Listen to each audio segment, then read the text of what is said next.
Il est l'heure maintenant de retrouver Patrice Ramden pour une revue de presse culturelle.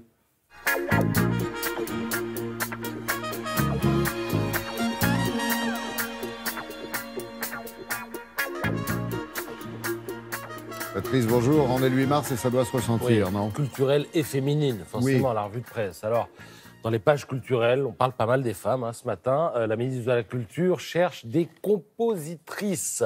Lige dans Le Parisien.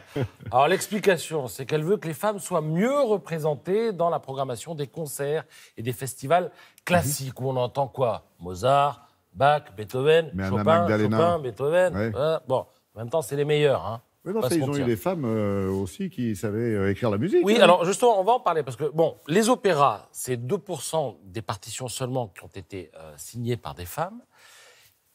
D'où la question de la ministre, existe-t-il des compositrices? Oui, il y en a, pas des tonnes, il y a une dizaine de noms à retenir. Et alors, Clara Schumann, par exemple, elle était forte, mais elle travaillait dans l'ombre de son mari.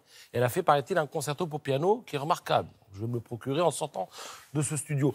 Fanny Mendelssohn, à l'ombre de son frère. Le pire, c'est qu'elle a écrit, mais elle a été éditée sous le nom de son frère. Ça, c'est pas cool. Il y a aussi d'autres noms à retenir. Louise Farrenc, Lily Boulanger, ça c'est le XXe siècle. Objectivement, je ne connaissais pas. Je découvre leur nom ce matin dans le Parisien. Et la plus célèbre d'entre toutes, c'est une Finlandaise, Kaija Saariaho. Elle a écrit plusieurs opéras, lit-on ce matin dans le Parisien. Et alors, le Haut Conseil à l'égalité homme-femme veut instaurer un système de bonus-malus pour inciter les producteurs à programmer plus de femmes dans les festivals. Et l'objectif, ce serait 50% de compositeurs, 50% de compositrices, et les subventions, évidemment, seraient liées au fait qu'il y ait des compositrices ou pas. Encore des règles, quoi, pour au la programme. parité. Bon, voilà, Très il bien. faudrait encore ajouter des règles. Alors, Là, si ça se fait pas les naturellement, mon bon spécialistes monsieur. disent, oui, mais elles sont d'une moindre qualité musicale, globalement. C'est possible, je ne sais pas.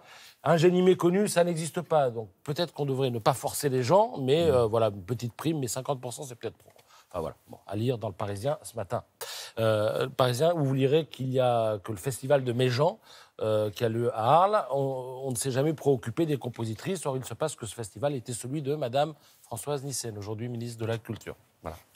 Alors, dans l'humanité, la longue marche des femmes dans l'édition, c'est assez intéressant parce qu'aujourd'hui, les femmes vendent, Delphine de Vigan, Amélie Nothomb, Catherine Pancol, Fred Vargas, etc. Mais les femmes sont aussi éditrices et vous avez pas mal de témoignages de femmes comme Anne-Marie Métaillé ou Odile Jacob qui disent que quand elles se sont lancées, quand elles voulaient créer, quand elles voulaient lancer un livre à l'époque, dans les années 70-80, eh bien, elles étaient obligées de lancer leur propre maison d'édition parce qu'elles n'étaient pas écoutées dans les comités de lecture. Et deux, lorsqu'elles ont lancé leur propre maison d'édition, on leur a dit surtout ne mets pas ton nom, pas un nom de femme sur la couverture parce que ça ne va pas ça vendre. porte malheur. Quand on connaît le destin d'une maison comme Odile Jacob, Par exemple. on a tendance à se marrer aujourd'hui. Voilà. Et puis pour finir, je voudrais vous signaler la sortie d'un livre qui parle de femmes, là encore, mais là, cette fois-ci, ce sont des sportives, livre signé Gérard et Julien Holst, père et fils.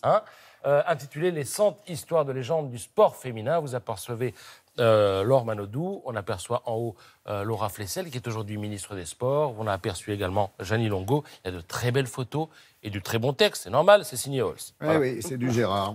Merci beaucoup. C'est aux éditions, Patrice. j'ai oublié, mais bon, voilà, vous l'avez vu. Je ne me souviens plus, mais tout le monde a vu la couverture. Allez, on s'en sortira, vous inquiétez pas. Merci Patrice. On va